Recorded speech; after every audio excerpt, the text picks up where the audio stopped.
Thank you all for joining us, both those online and those in person today. This is a fantastic opportunity to share together, and I'm really delighted to be able to share this panel discussion this morning and to moderate for you. Just briefly to talk about this glorious space we're in, Neville Hall, also now known as the Common Room.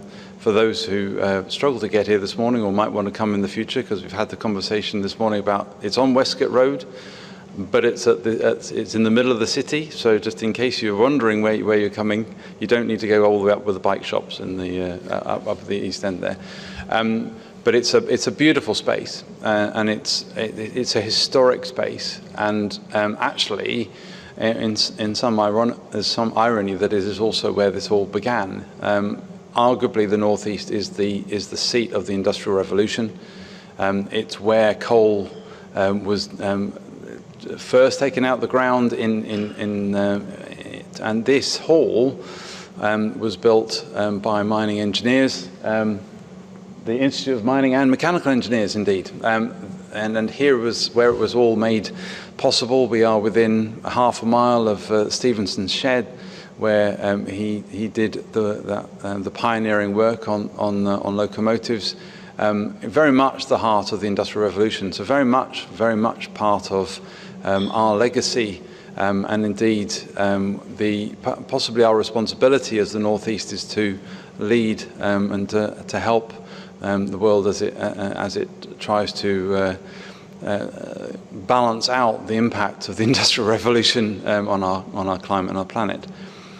Just for those of you, I can't read Latin, but you will have walked through the door, Moneo et Muneo, which is actually, again, links to the mining lamps that were used in the mines, and actually it means I advise and I protect.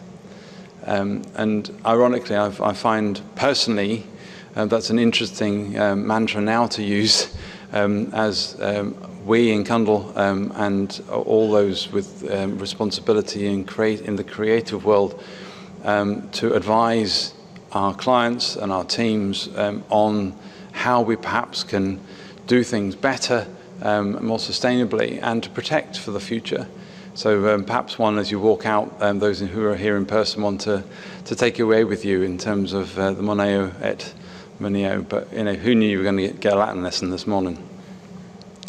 So I'm going to obviously enough of me. I'm going to pass on to our panelists this morning. So just if we can briefly everybody introduce themselves, press the button up, and all will be well. And just sort of talk about who you are, your business, and why sustainability is so important, and pushing the boundaries of sustainability is so important to you. Tim. Thanks. Hi, good morning. Tim Bailey. I'm an architect based in Newcastle in the Ousburn, and running a practice which is a small business, Xsite architecture. I think sustainability is important to us because we're the receiver of briefs, we're the generator and developer of briefs, and one absolutely essential component in what we do is about what legacy are we providing. And I say that in rather a grand way, but what I mean is that it's never our intention to build a building for 5 years. It's never our intention to build something that doesn't look good and doesn't contribute to where it is.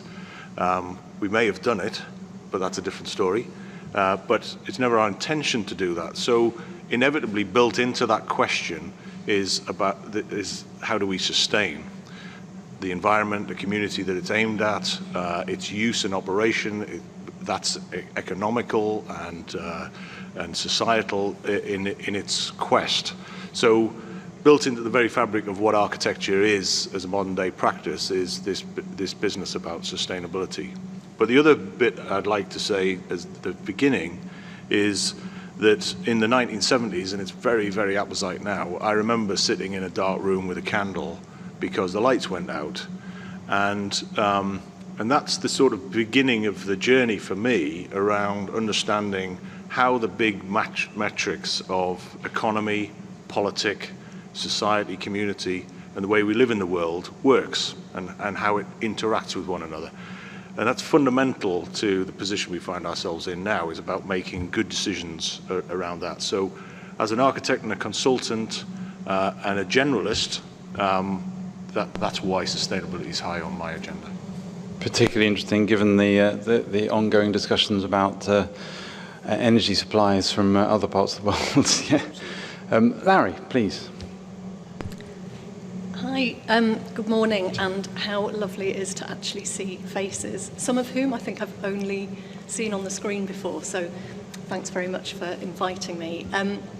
My name's Lowry and I work for Igloo Regeneration, and we're a development management company. So we manage and deliver the whole process of schemes on urban brownfield sites, mainly housing. Sometimes there is commercial elements to our schemes as well. And my role within that is to support that development process, very often in the early stages, and then also in the later stages as well. So when we come to the handing over of what we have developed to the future custodians of those buildings. So at the forefront of my mind at the moment, because of where we're at on a number of projects, one of which due to complete next week that we've been working with Tim on, I'm very involved in thinking about how the residents, the occupiers, the owners of that scheme will take on board maybe some of the aspirations that we had around reducing energy use, around nurturing the really fabulous planting scheme that there is on that site, and being inspired by and hopefully connecting with the kind of urban natural environment that there is all around the scheme. And yeah, so those things are really important. From the very beginning, trying to capture aspirations and targets that go beyond the market norm and hopefully kind of into the realms of exemplary. Working with fantastic teams, you know, we're only as good as the teams that we work with, some of whom are in the room, and trying to draw those aspirations, those targets for pushing into the realms of exemplary right through a project from beginning, right the way through to how people occupy, as I say, and kind of take forward the custodianship of those sites. So yeah, that's me. Thank you, Larry.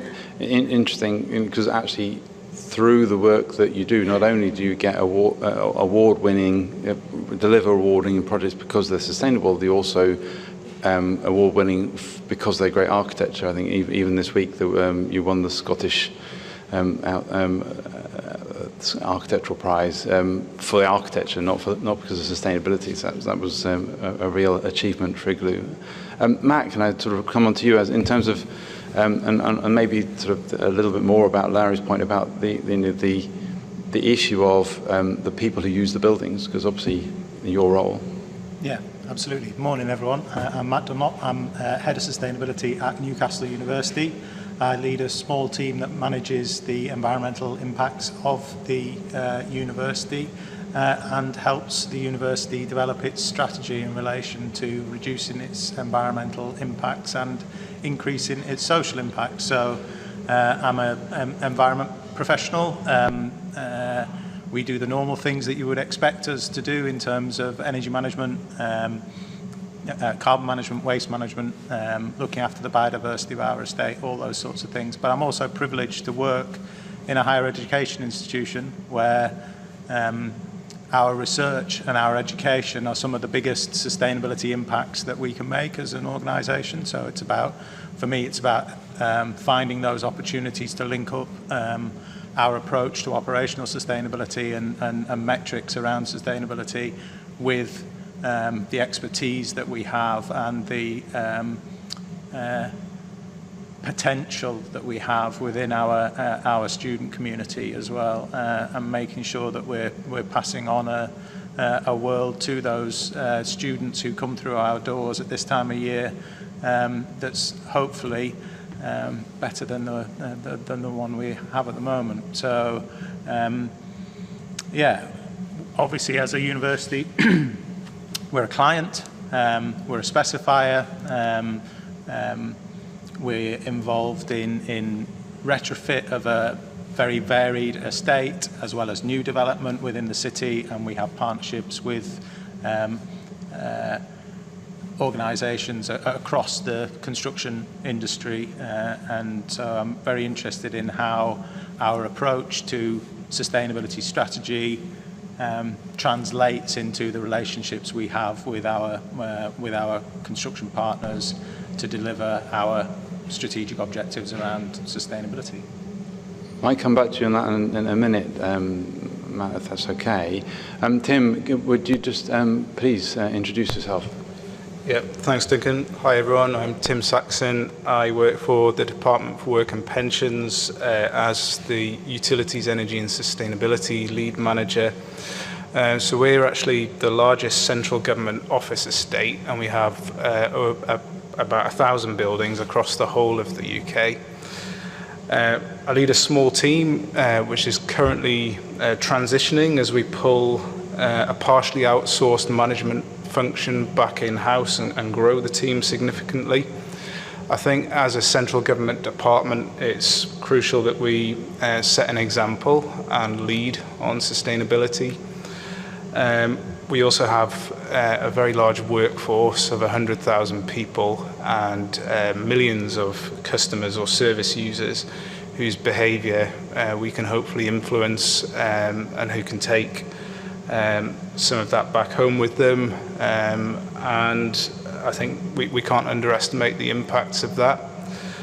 And obviously such a large estate has a significant environmental impact, and I guess that's the main focus of my job.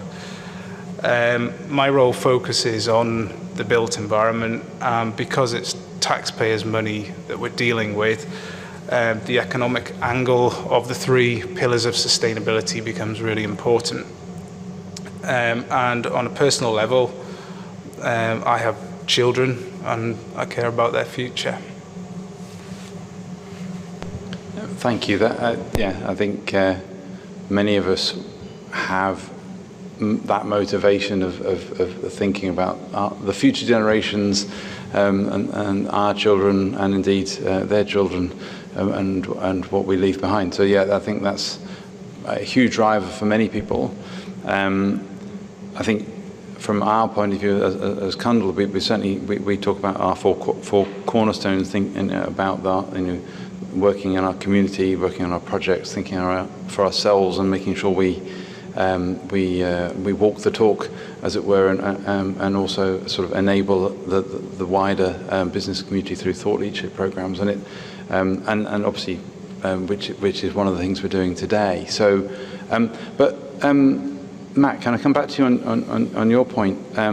So you sort of mentioned about sort of working together with other people, so in the industry and in the city, and obviously the university's climate action plan does actually say you will share knowledge and best practice and experiences in the fight.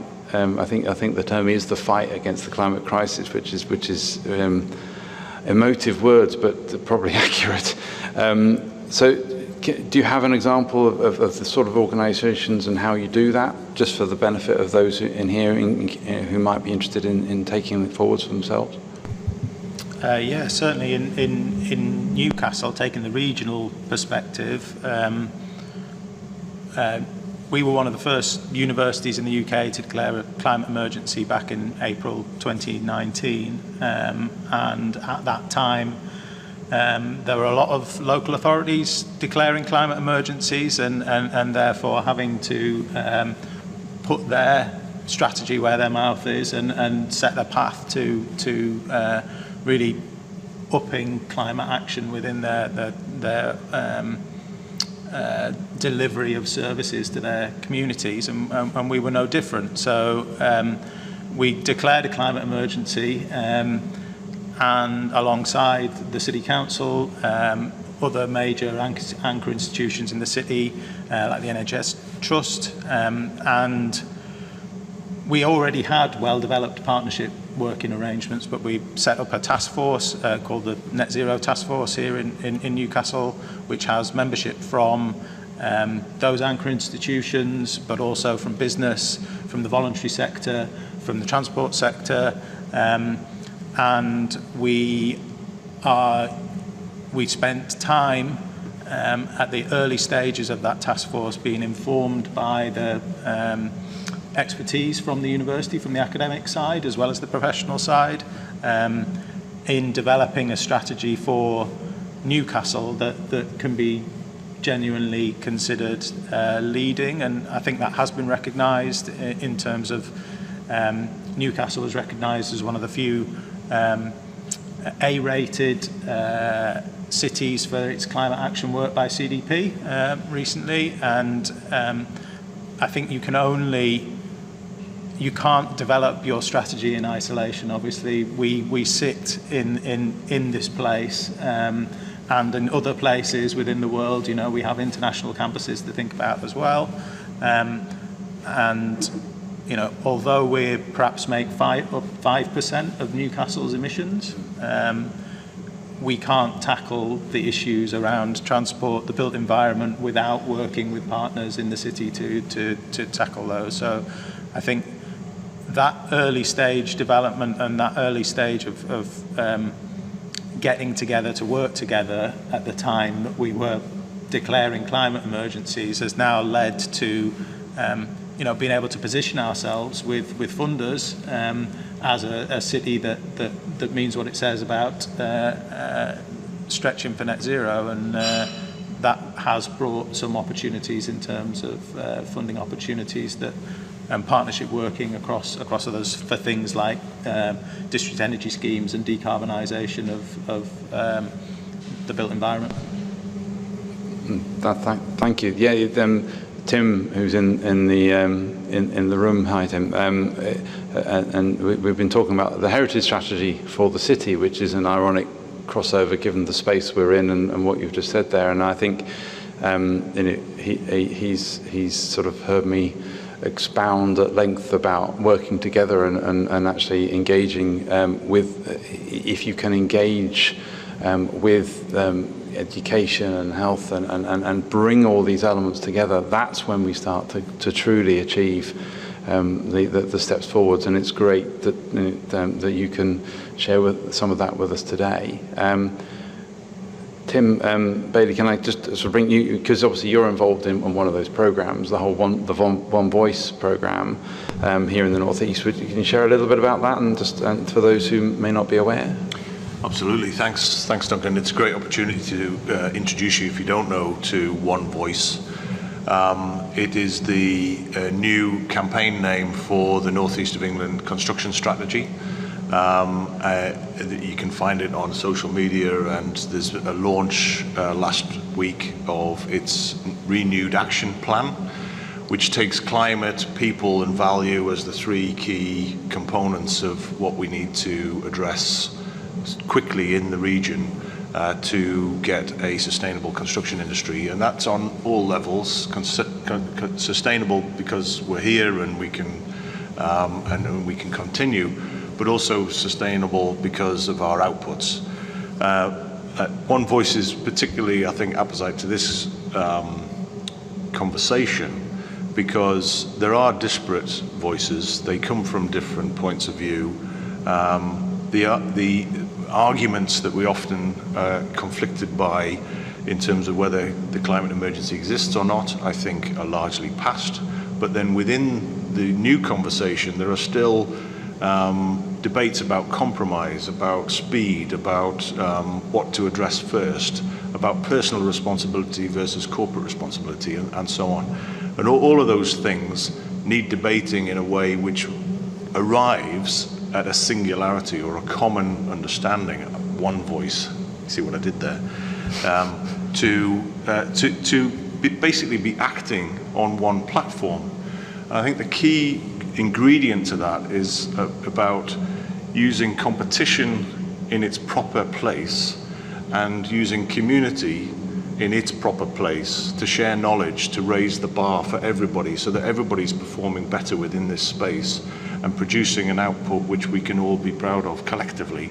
And I think that's a major part of the conversation that private and public sectors have to have. So it's very interesting that you've got 2 private sector organisations here and 2 public sector organisations who are going to be motivated by slightly different things, but ultimately with a similar goal. So I urge you to go and look at One Voice if you can. There's a sign-up pledge on the website, which you can do as an individual or as an organisation or as an institution to pledge an action, which might be better decarbonisation within the organisation. It might be about something that you're going to do yourself or an aim, but it's about a collective discussion to advance this topic. Thanks. Wow, that was, and I thought I was the salesman. That's no, but isn't it? There are a lot of inspirational things happening. At least who's also in the room, NGI are for them. Their members have talking about getting together and talking about zero carbon and trying to engage with people where they are to work out how we can all help each other move forwards. And I think. I think it's very much that they're open to engage with others and obviously help signpost as well. And I think and it's great to be able to talk about that and other examples. And the panelists have all contributed to a list which will circulate to attendees. Just if you want to have a look at the sort of things that the resources that are already out there, if you're floundering in the dark and not quite sure where to go next. Can I come to Larry? Just obviously one of the resources that potentially is available. One of the when given the breadth of what Igloo do, you do everything from mixed use, massive developments down to sort of relatively small residential work. How do you sort of capture that? I'm aware of your footprint tool. Maybe perhaps talk us through the footprint tool, what it does, how it helps you, in case it's helpful to the people in the audience about the way they want to take things forwards. We use a process called Footprint, and it's a process that we've kind of developed and refined and honed, tried and tested kind of over many years.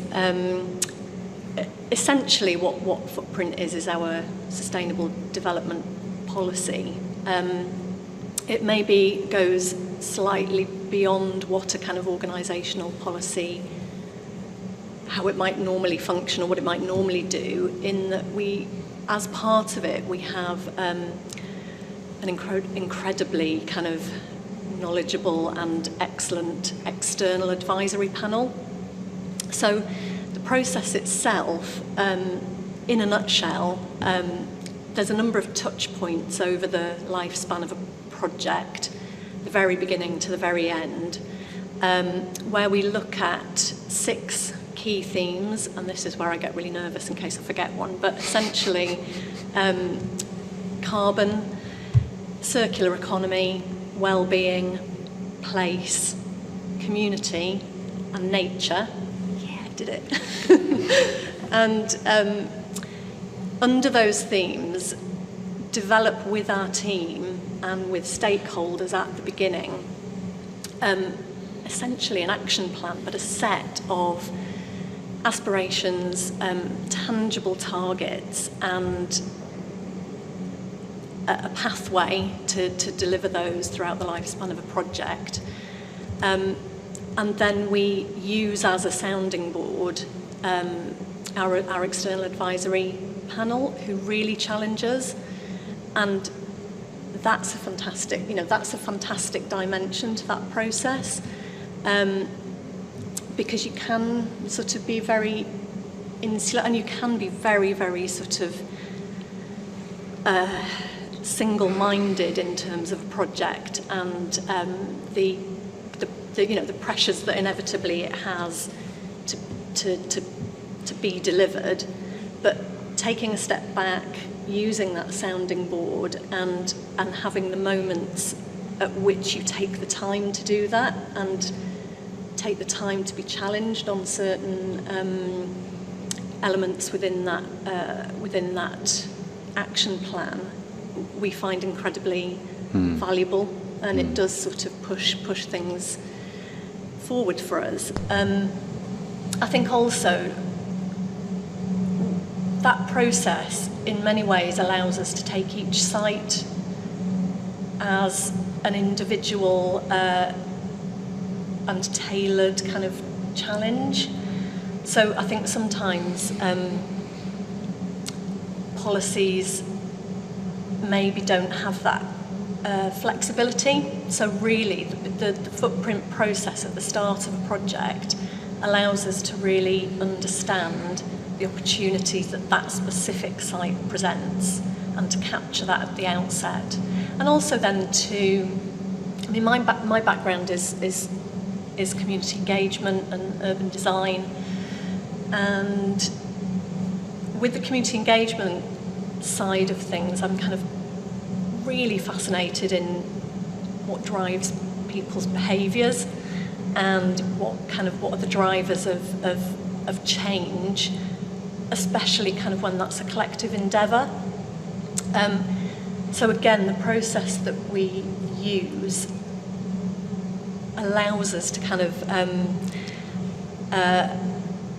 bring maybe people together that wouldn't necessarily ordinarily be involved at the beginning of a project, to kind of draw out their voice and thread it through a whole project.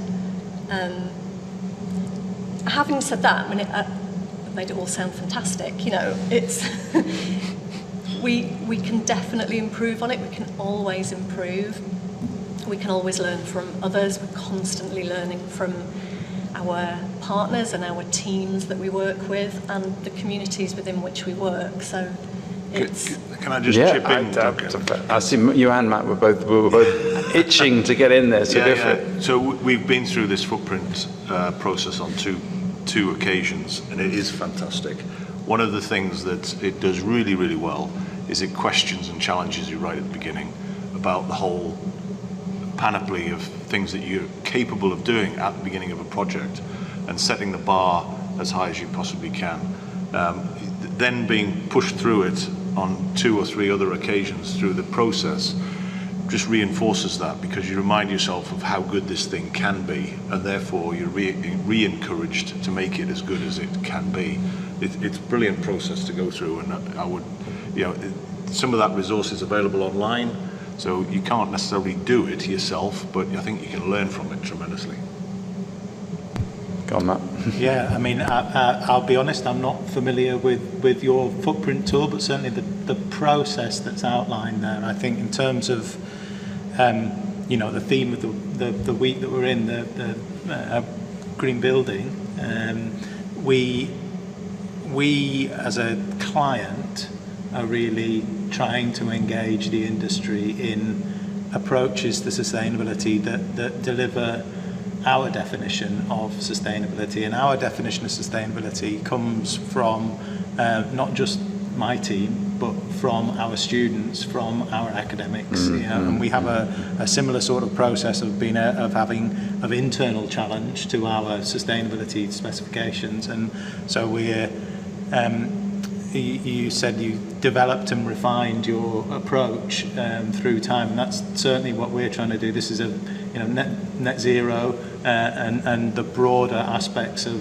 sustainability is a journey, and it's not, we're going to take some wrong turns sometimes, but you need the ability to feed that back into your process so that you do the job better next time. So we've delivered some fantastic projects, but we've certainly got some lessons we can learn from previous projects where we wouldn't do things the same way as well. And whatever sort of metrics you're using within your specification, there needs to be that ability for flexibility within the team, because sustainability is often a compromise, right? We've all, you can't achieve everything. If you're trying to, if you're taking the true sort of spirit of the Sustainable Development Goals, they should be indivisible, leave no one behind, but there's always trade-offs and compromises in place, and having that flexibility and having a team that works on a project to find the best sustainable solution for that project and to meet it in that place is really what we're moving towards. No, absolutely. It's fascinating, isn't it? Historically, it was always knock it down and start again was the only way you were going to get the building you wanted, and now with true creative minds, and sort of sat next to one here, the whole ability to respond to an existing building and transform it in an appropriate way can save half of the building's carbon over its life cycle, rather than knocking it all down and starting again. Can I just draw you, Tim, into the conversation? Just coming back to this issue of the whole measurement thing, because obviously you have a wide-ranging role. Do you find the whole issue of statistics and data and measurement really helps with that? As Larry was sort of talking, that those being able to set targets and review. Yeah, absolutely. So my role, I very much focus on what are known as the greening government commitments. So those are a set of commitments or targets that we're mandated to report against and really to achieve. And that they include carbon, wastewater, and many other measures. So that has been helpful, I think, because for a start they're reported publicly, and progress against them is reported publicly by DWP as well through its annual report and accounts. We regularly receive freedom of information requests, parliamentary questions, etc., on our progress against them. So I think that kind of concentrates the mind, both for sustainability people like myself, but also senior decision makers are very keen to see that we are achieving them. We've tended to do really well against them in the past, and the thing is that what we measure is really important, and maybe a slightly obvious example of this is that up until now, and this is changing, we've reported total carbon, so performance against a single carbon target that encompasses all measures of carbon as a whole. And so I think that has helped us, and I think this applies across the UK, to kind of mask certain things because of grid decarbonisation of electricity. But that fortunately is changing, probably as a response to net zero, and we are now having to report performance against a direct emissions target, which is for us mainly gas, and that means we're going to have to start really focusing on the decarbonisation of heat and on the thermal performance of our buildings, which is positive, of course, and we're now trying to react to that. Yeah, I mean, in other examples I can give about data being really useful to us. We have installed gas loggers across our estate so that we can monitor our energy consumption much more closely and kind of nip things in the bud when we spot high consumption or anomalous consumption in a building, and we've had a lot of successes there. Your payback period for that has just got 4 times better. So that's true. Good foresight there. Yeah. But I think we can go too far. So in a previous role, we experimented with trialling circuit level metering in one of our buildings, and that was too much to deal with, too much to manage, too much data. Too much data. So we have to be sensible with that. Yeah, I got asked by our fine art department yesterday if when I was delivering a webinar to colleagues in the university, if I could come and you know, talk to their teams about how they can reduce their impact, but also tell them what their footprint is, and I had to say no, because precisely for that reason we don't have circuit level metering, and even if we did, we wouldn't have the time to analyse it unless we did some sort of big project with the computer scientists to do some sort of machine learning to pull out those data, but there just isn't the time in the day to deal with that when, you know, you've got this big estate to manage. So there's always that demand for data, particularly in a university. You know, folks want to know the numbers, but the principles are the same. You know, what you can do is, you know, it boils down to try and do more with less. You know. And obviously there's a lot of detail, and depending on, you know, whether it's a lab space or fine art studios or whatever it is, but often we're not able to meet that demand, but that doesn't mean that, you know, colleagues and students across the university can't make that difference.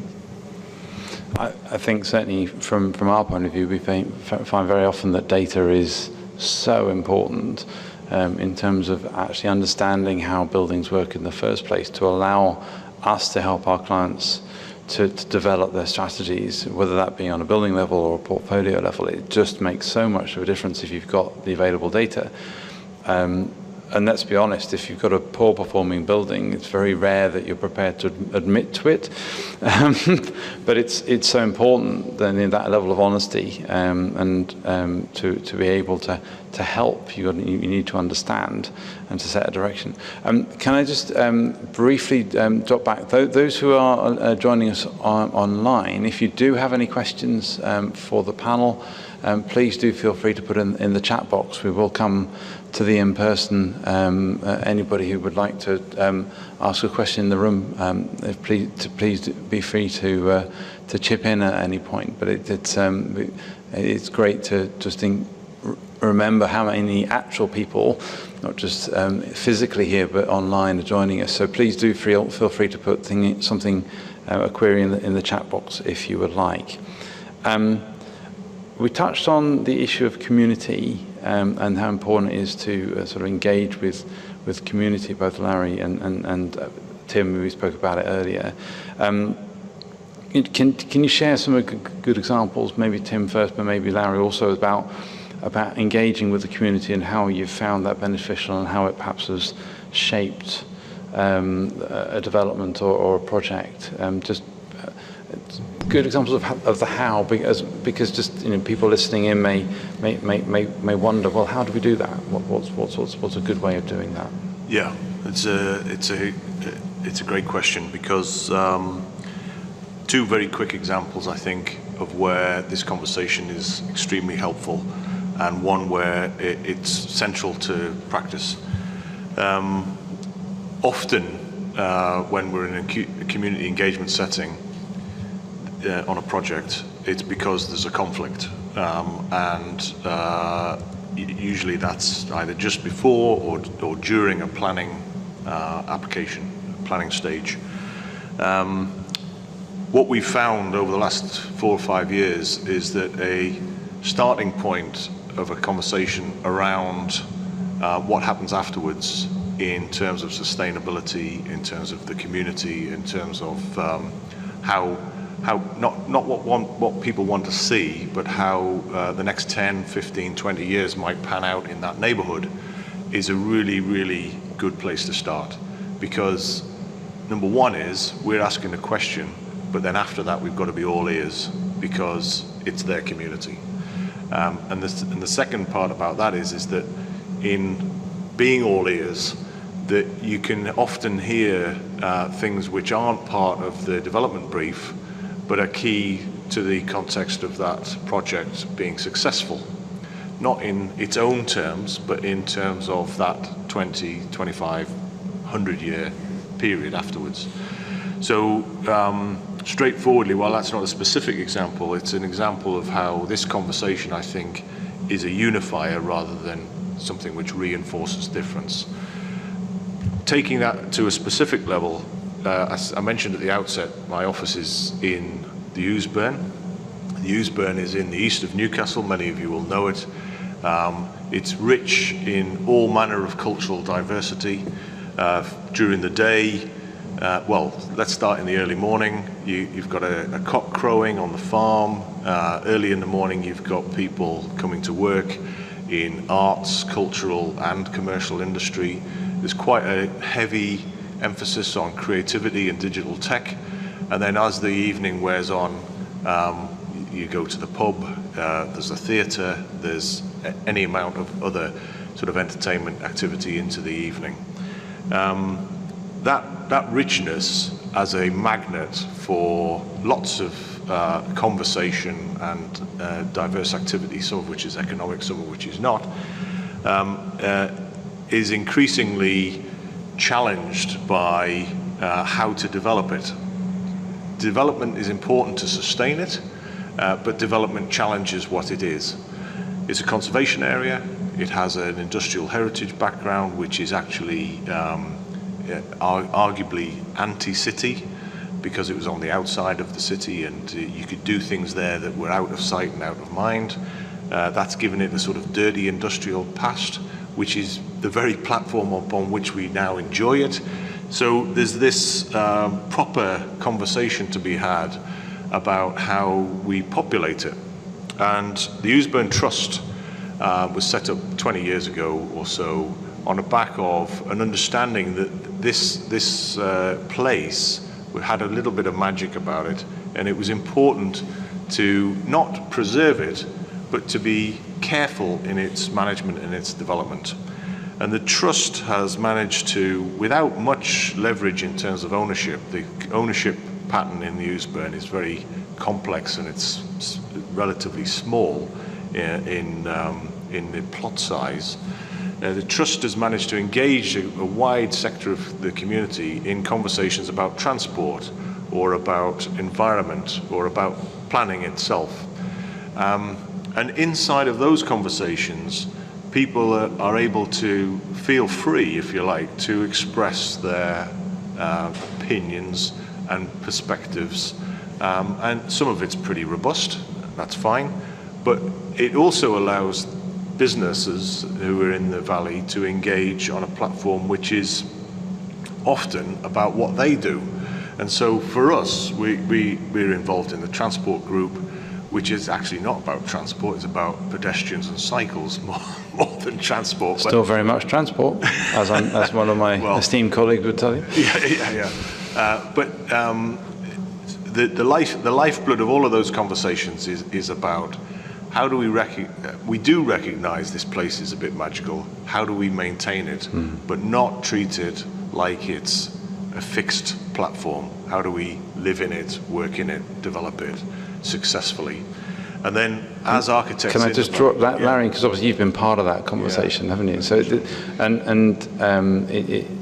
from your perspective as the developer, how do you see that richness reflected in and built in, and how do you see the benefit to you almost as client developer in terms of the sort of engaging with the wider community and drawing in the sustainability into what you do? Yeah, I think the Ousbourn is a fantastic example, and what's really interesting for us about working there is that there's such deep connections between the people who both work there, live there, and visit there, and that place, that it's there's so much for us to respond to and be respectful of. In some ways that makes it more challenging because everybody feels that they know, love and want to treasure and protect that part of the city. So that's kind of one challenge, and it brings an enormous amount of richness and benefit to anything that we've done there. But as Tim was talking, I was actually going to then talk about a different project, which is almost like the polar opposite. So, and it's a process that I've really, really enjoyed at the early stages of kind of engaging with communities and residents as part of a project. So I was going to talk in terms of the polar opposite of being of the Vaux housing proposal that we're taking forward at the moment. Mm-hmm. A city centre site in Sunderland, which is part of a wider Riverside Sunderland regeneration project. And back in tail end of 2019, beginning of 2020, we took the question to the residents of the city as to kind of what they felt this part of the city could become. In a really, really simple way. I mean, we spoke directly with hundreds and hundreds of people in a very simple way. So it was the start of a project. We had a shop in the Bridges shopping centre. We brought in talking points, so kind of heritage photographs, maps, etc., etc. And one resource was a huge vinyl on the floor of a Google image of Sunderland city centre. And the really interesting thing about the conversations we had with people around that massive Google vinyl was that they absolutely didn't know this part of the city. It was kind of completely off the mental map. So, this is why I was thinking of it in terms of completely different conversation with the community. There were some people that we discovered as part of that process who were connected to that Riverside space, and were doing really interesting under the radar work in terms of kind of gentle management of and care of that, and use of that space, but very, very minimal. Hardly, people were looking at the Google map and going, we've got that massive green space in the middle of our city, close to the kind of the picture of it as this diamond of greenery with a river running through it. People it was like a revelation. A jewel at the heart of Sunderland. Yeah, They do exist, Stuart. So kind of the opposite conversation of actually opening up to people a space that maybe they'd forgotten that they had. Whereas in the Eusburn, it's like nobody forgets what they've got. It's kind of the relationships with that place are so deep. Whereas what we were doing in Sunderland was trying to reconnect and reopen up that relationship between citizens and this, immensely kind of full of opportunity space that they have. I think the message for me is that the whole piece of engagement. Matt and Tim, obviously you're dealing with massive estates, huge numbers of people, but very much sort of a subtly different relationship rather than residents, but the people who effectively work in the university, the students live in the university, the DWP, and the huge number of people who work for you, and I suppose the people who come through the door at the job centres as well. Engagement. We've literally got a couple of minutes until questions. So get warming up in the audience. Any thoughts? Welcome. Examples of engagement, just in sort of 30 seconds of things that you find helpful or you wish happened, or. Yeah, thanks, Matt. Well, we have set up a network of staff sustainability champions, and I think because of The attention sustainability now has, the uptake has been massive. We've managed to recruit 700 people across the department. It is in its kind of early stages of development, but I think that's a huge resource. That network of people and that the kind of well-meaning aspect of it is fantastic, but we need to make sure that they channel that energy into the right things and kind of educate them. And if we can do that, then the impacts could be significant. Matt? Yeah, we've got a similar sort of internal challenge, if you like, in terms of reaching out to students and the best ways in which to do that. It can be quite challenging, particularly when there's all the attractions of Freshers Week going on at the moment. The sustainability message is perhaps not one that lands, but what we want for our students is for them to feel in a place where sustainability is just there. It's part of their environment, so they shouldn't need us sort of badgering them with messages. It should be clear that there is a sustainability ethos running through the organisation. I don't know that we've achieved that yet, but we are, one of the things that we've done in the team, in my team particularly, is to employ people whose main role is engagement, whether that is through the staff community or the student community, or indeed with external partners. They've got a specific brief around that engagement piece, and it was so the webinar that I mentioned yesterday is just one of the sort of events that we are holding to sort of get the message out there about the Climate Action Plan.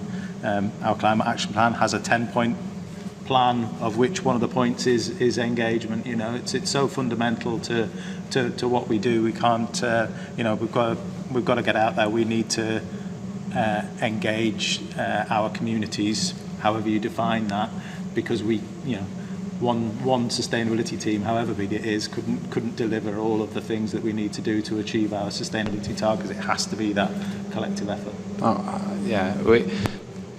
We've actually been running, or have just started on a journey for ourselves about a zero carbon design 2030, where we're trying to upskill and enable all of our staff to engage in sustainability and understanding what we could all achieve together. And rather than it being sat with the specialists who can, sustainability is their day job,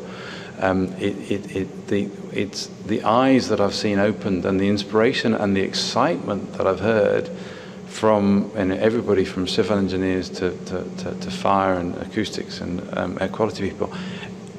It's inspirational, so yeah, when we can engage, that's when change happens, when we work together.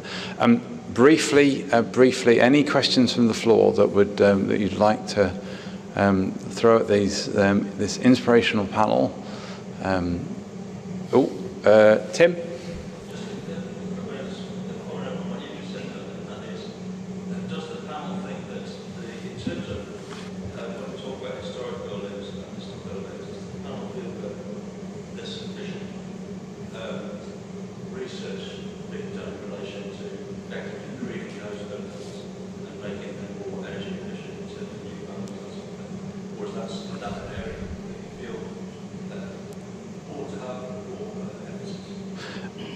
For the benefit of those listening online,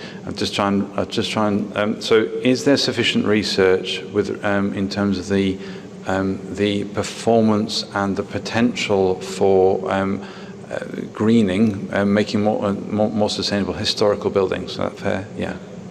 And any takers? Tim? The short answer is no. But I could have said that. But it's a really interesting area where an increasing level of awareness is coming to the fore. I mean, I don't know whether you can hear it as well as I can, but we're sat in this building, which is fabulous, end of the 19th century, as Duncan's alluded to, probably in the cusp of burning all the carbon we can get our hands on.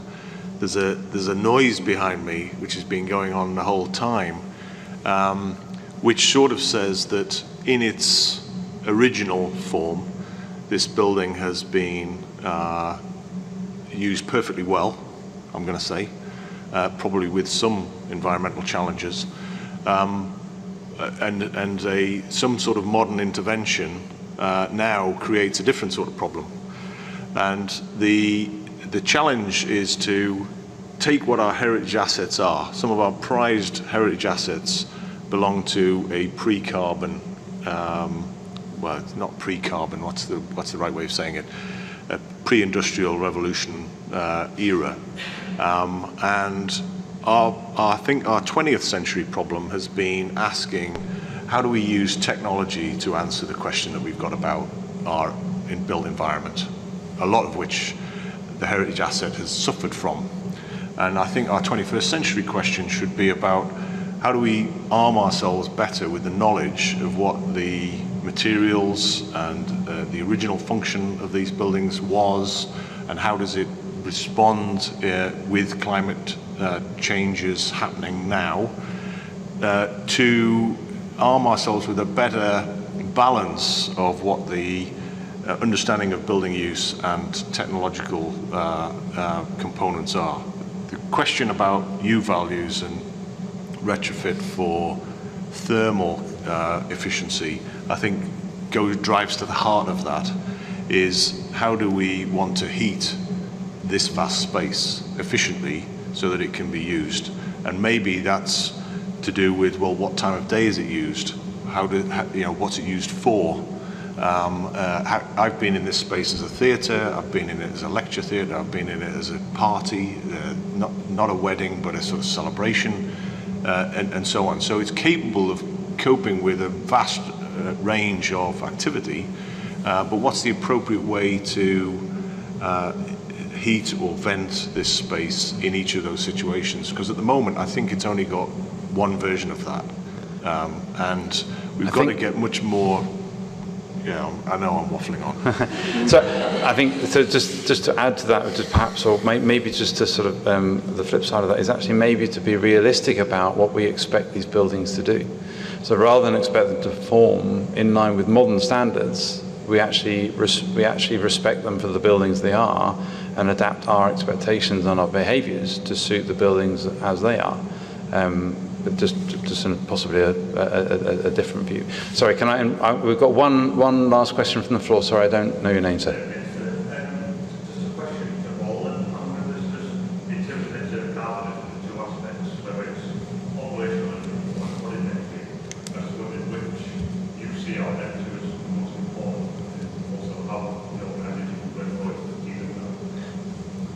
Okay, just for the benefit of those listening online, I think the question was, out of embodied energy and operational energy, which is the more important?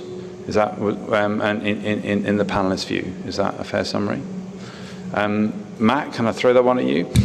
Okay, so there's a technical answer so the technical answer from our point of view in terms of net zero carbon is that embodied energy in our projects isn't included in our net zero target. Our net zero target is scope 1 and 2, but our climate action plan covers our scope 3 emissions as well, which includes obviously the embodied energy from our construction project. So that's how we define it.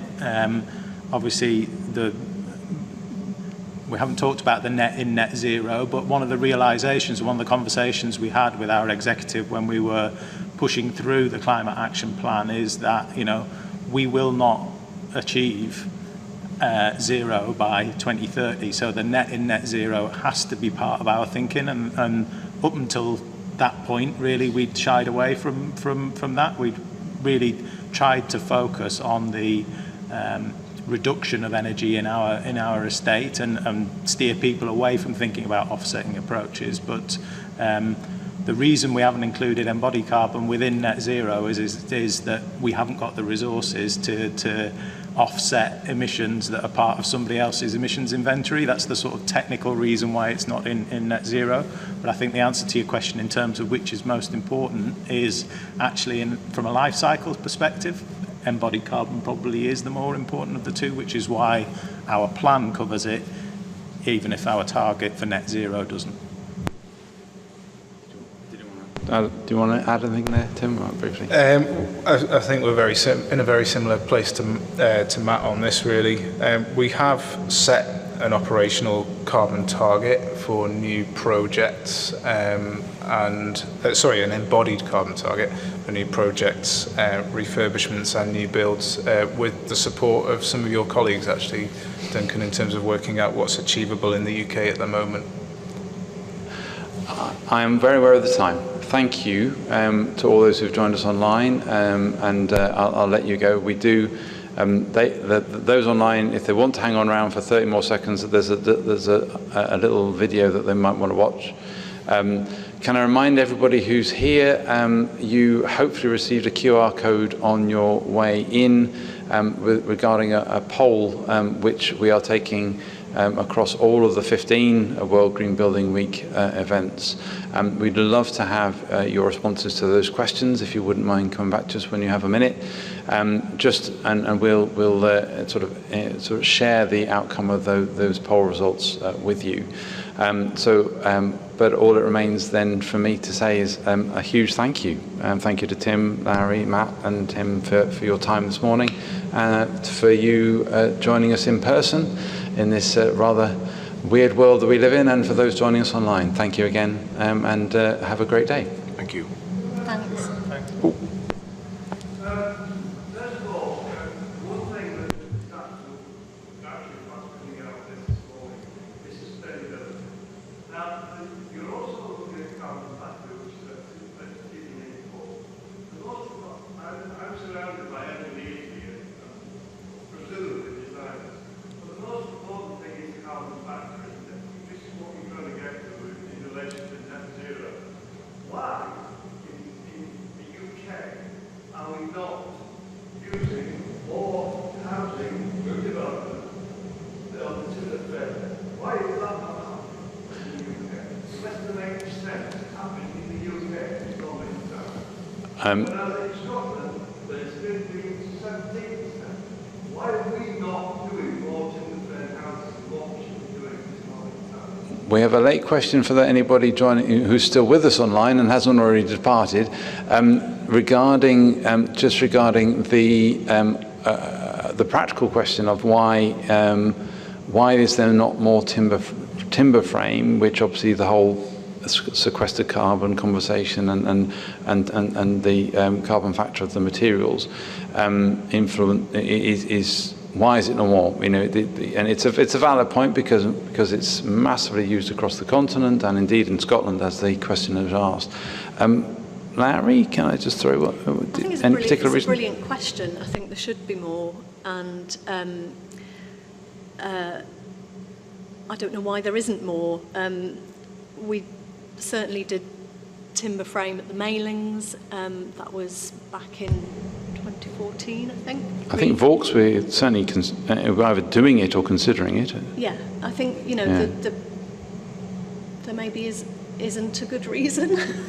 I don't know what your take on that. Yeah, well, the conversation I had with the question before, for me, I think it's a historical one. You know, either people or people's parents sort of maybe had a bad experience of seeing timber rot, or or the whole conversation about the huge tragedy that Grenfell and other events have. You know, the whole concern about fire has just exploded. But I think it perhaps invites a wider conversation with those the non-creative, the non-engineers, about the insurers and the and solicitors and those who, you know, those who lend money, perhaps about the willingness to support these. What isn't really an alternative material. It's been here for, you know, forever. But it's you know, there is an issue with possibly a timber as maybe not being as acceptable in certain ways. Matt? I certainly I can't answer the question in terms of the percentage use of that technology in housing, but that's certainly an issue that I recognise from a sort of public sector estate point of view, in that we had looked at a predominantly wooden solution for a major engineering building, and we couldn't get it through our insurers. You know, there have been some examples in my sector of timber-led buildings that have unfortunately gone up in smoke, and I think there is that conservatism, and the perceived risks probably don't match the real world risks, but there's clearly work to do to tackle this issue, not just within the sector that we're most used to dealing with in terms of construction, but more broadly across the economy.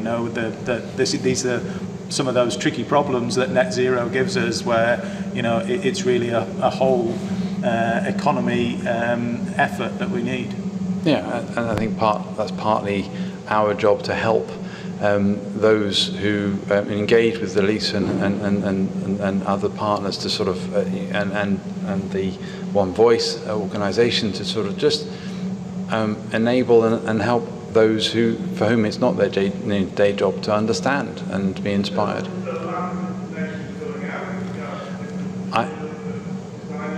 I hate to do this, but I think we probably need to shut down the conversation because we are actually quite a long way over time now. So apologies, but thank you for your question, and I think we'll stop it there.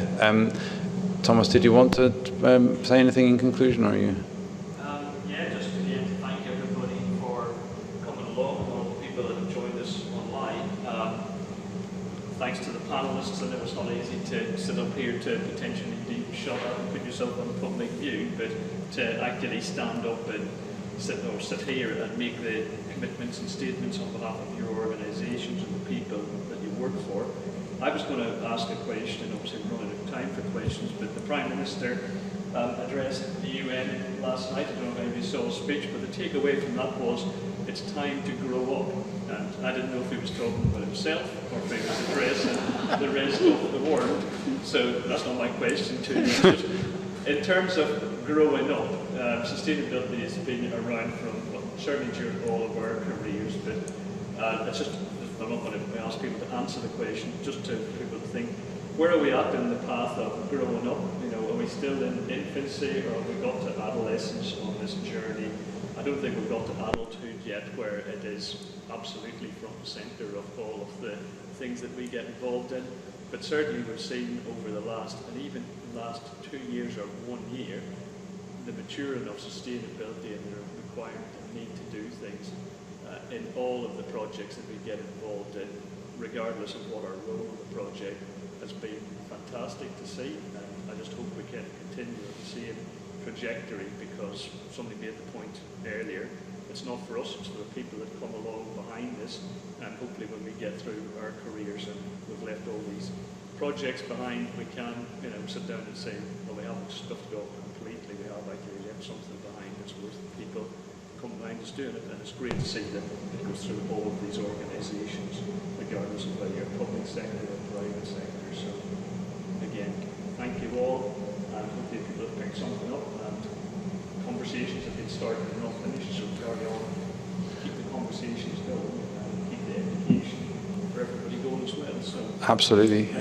So thank you all again for your time. We'll grab a few minutes afterwards and just continue the conversation that we've started. But thank you, and goodbye to all online.